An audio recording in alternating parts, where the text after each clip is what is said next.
বন্ধুরা, আবার একটা নতুন রেসিপি নিয়ে তোমাদের মাঝে চলে এলাম। তো দেখতে থাকো। দেখো, এটা হলো তোমার ওই যে তেলাপিয়া মাছ। দেখতে পাচ্ছ কত বড় বড় হয়েছে।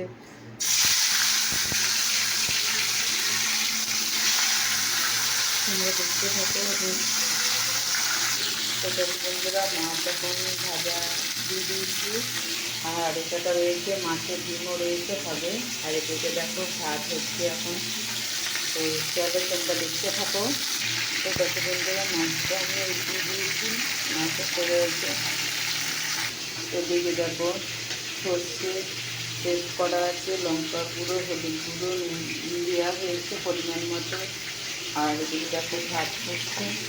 তো এবার আমি মাছটাকে বেশি ভাজবো না, এবার তুলে নেব। তো দেখো মাছ নামিয়ে আবার দিয়ে দিয়েছি মাছ। দেখো মাছটা ভাজা হয়ে গেছে। দেখো আমি মাছটা উল্টে দিয়েছি, একটু হয়ে গেছে। আর একটু হলে এটাকে আমি সর্ষে বাটা দিয়ে দেবো। তো দেখো বন্ধুরা, একবারে মাছ দিয়ে দিলাম। এবার আমি সর্ষেটা দিয়ে দিলাম। দেখো এবার আমি নেড়ে দেবো। সর্ষে একটু জল দিয়ে দিলাম।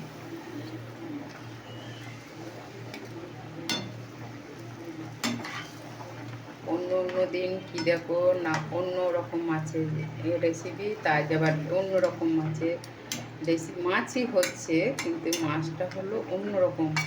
মানে এটা কম ভেজে আর কি আমি এটাকে একটা রেসিপি বানাচ্ছি সর্ষে দিয়ে। বুঝেছো বন্ধুরা? তো একটু ফুটে যাক, তোমরা দেখতে থাকো। তো দেখো বন্ধুরা, আমার মাছের রেসিপিটা হয়ে গেছে। উনুনে দেখো অফ করে দিলাম।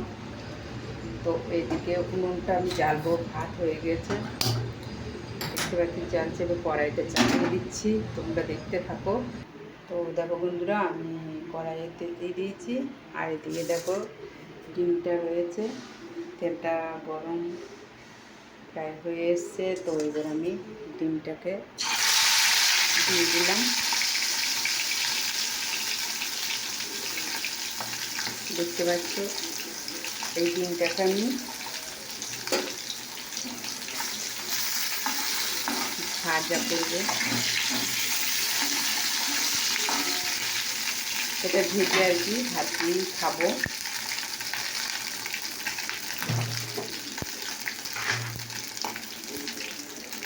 তো একটা নুন দিয়ে দিলাম আর একটা হলুদ দিয়ে দিলাম। তোমরা দেখতে থাকো।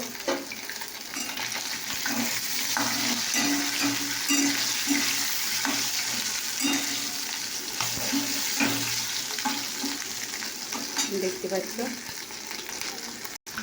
তো দেখতে পাচ্ছ ভাজাটা প্রায় হয়ে যাচ্ছে।